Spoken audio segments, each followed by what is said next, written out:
वादा किया था, जैसा पहला वादा था कि किसानों की आय दुगनी होगी, क्या दुगनी हुई? उन्होंने कहा था हम महंगाई कम कर देंगे, क्या महंगाई कम हुई? उन्होंने ये भी कहा था कि 15 लाख खाते में आएगा, क्या खाता में आया? नहीं आया। और जो प्रदेश लाई में लगे नोटबंदी में, उन्होंने क्या कहा था? उन्होंने कहा था काला धन आएगा, क्या काला धन आया?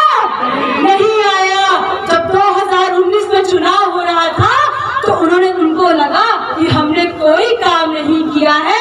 तो जो पुलवामा अटैक में जवान शहीद हुए थे, उनके नाम पे उन्होंने वोट मांगा था। और इस बार कहते हैं 400 पार, मैं कहती हूँ 400 हार होगा। वो संविधान हटाने वाले हैं, हम संविधान बचाने वाले हैं। मैंने सुना था प्रधानमंत्री जी चाय बेचा करते थे, लेकिन मैं तो उनको BSNL बेचते देख रही हूँ, रेलवे बेचते देख रही हूँ, LIC बेचते देख रही हूँ, LIC पेंशन बेच रहे हैं, लेकिन उनसे प्रश्न कोई नहीं कर रहा है। मैं कहती हूँ जब बीजेपी वाले आए उनसे प्रश्न कीजिए।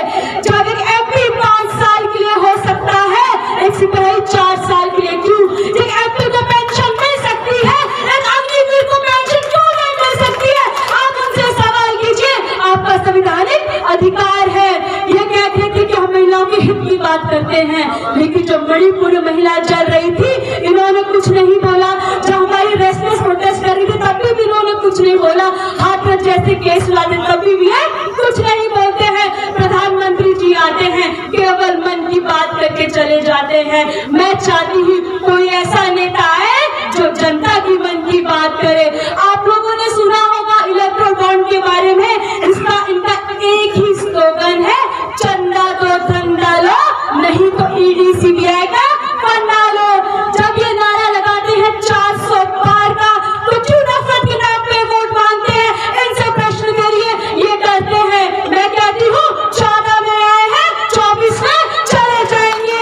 मैं आपसे निवेदन करती हूँ, जब बीजेपी वाले आए इनसे पूछिए, आपके पास संविधान का अधिकार है। इनसे पूछिए कि आपने कहा था कि शिक्षा के लिए क्या किया, इनसे पूछिए आपने हॉस्टल क्या किया, इनसे पूछिए आपने डेवलपमेंट कितना किया है। मैंने सुना था स्मृति ईरानी जी रास्ते में चलती हुई सिलेंडर लेके जब 400 का था, उनसे पूछिए आप कहाँ गायब हो गई है, आप कहाँ दिख नहीं रही है? इनसे पूछिए, महंगाई के ऊपर प्रश्न कीजिए।